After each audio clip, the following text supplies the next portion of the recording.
Hello guys, এখন ঘড়িতে বাজে সকাল 7টা। আর সকালে উঠে দেখি বাইরে জমে গেছে জল। তার মানে পুরো রাত ধরে বৃষ্টি হয়েছে আর এখনও ছিটেফোঁটা বৃষ্টি অনবরত হয়েই রয়েছে। আর আজকে রয়েছে আয়ুষের এক্সাম।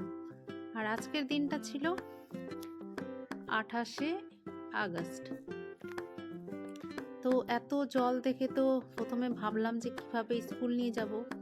আর নর্মাল স্কুল হলে তো এই জলের মধ্যে নিয়ে যাওয়া না গেলেও হতো, বাট আয়ুষের রয়েছে এক্সাম, তাই আর কি ভাবার বিষয়, নিয়ে যেতে হবে।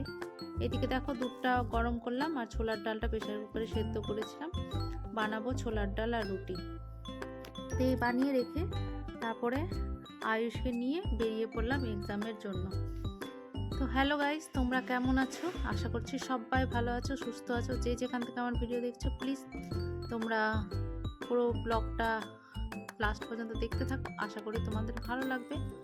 তো দেখো অনেকক্ষণ দাঁড়ানোর পর একটা রিক্সা দাদাদেরকে দিয়ে, যারা রাস্তাঘাটে যাচ্ছিল তাদেরকে দিয়ে ডাকা করালাম, কারণ একটু এগিয়ে যেতে হয়, তারপরেই রিক্সা স্ট্যান্ড আছে।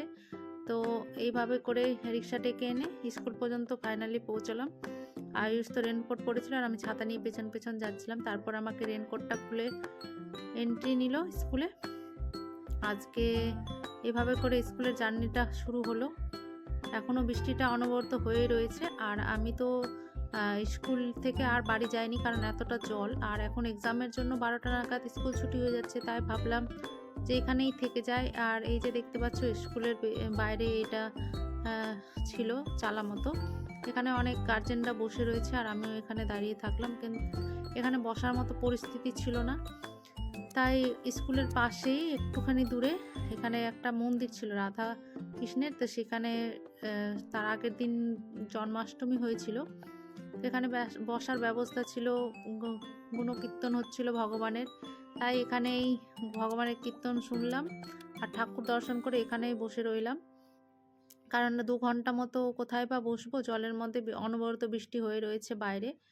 আর দেখো কত সুন্দর লাগছে ঠাকুরগুলোকে, তোমরাও দর্শন করে নাও। ভগবান সবার মঙ্গল করুক, মনোবাসনা সবার পূর্ণ করুক, এই কামনা আমার। এখানে আরও সব ফ্রেন্ডরা ছিল, তাদের সাথে বসে বসে কিছুক্ষণ গল্প করলাম, ফোন দেখলাম, এভাবে করেই গুণকীর্তন শুনলাম, ভোগ প্রসাদ খেয়ে তারপর আবার চলে গেছিলাম আয়ুষের যখন স্কুল নেওয়ার টাইম হয়েছিল। এই যে দেখতে পাচ্ছ পেছনে সব ফ্রেন্ডরা বসে রয়েছে আর আমি একটুখানি ভিডিও করে তোমাদের সাথে শেয়ার করলাম। এবারে স্কুল নিয়ে বাড়ি যাওয়ার পথে দেখো মেন রোডেও অনবরত অনেকটাই জল দাঁড়িয়ে গেছে জায়গায় জায়গায়, দেখতেই পাচ্ছ তোমরা।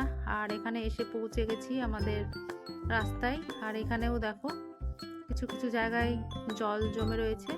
তারপর নিলাম পরোটা, কারণ আয়ুষ পরোটা খেতে যাচ্ছিল, তাই আয়ুষের জন্য পরোটা নিলাম।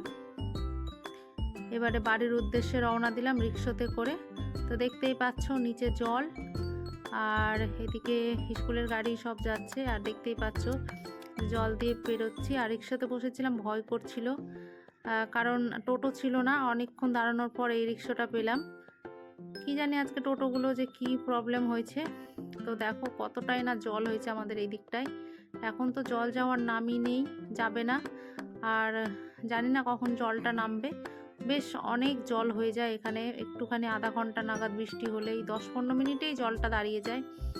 তো দেখতেই পাচ্ছ ফ্ল্যাটের কাছে চলে এসেছি। এবারে বাড়ি এসে এই যে পরোটাগুলো হাত পা ধুয়ে ড্রেস চেঞ্জ করে খেতে বসে পড়েছি, আর আমি আর আয়ুষ খাবো। তো এখানে আলু মটরের ঘুগনি মতো সবজি ছিল, বেশ ভালোই ছিল খেতে। আর সন্ধে দেওয়ার পর বানিয়েছিলাম ম্যাগি। আর আয়ুষের কালকেও এক্সাম রয়েছে, তাই আয়ুষ পড়তে বসেছে। আর ওপর থেকে এলো গোপুর আবারও প্রসাদ পেলাম। তো দেখো এত কিছু প্রসাদ ওপর থেকে দিয়ে গেছে। ভিডিওটা ভালো লাগলে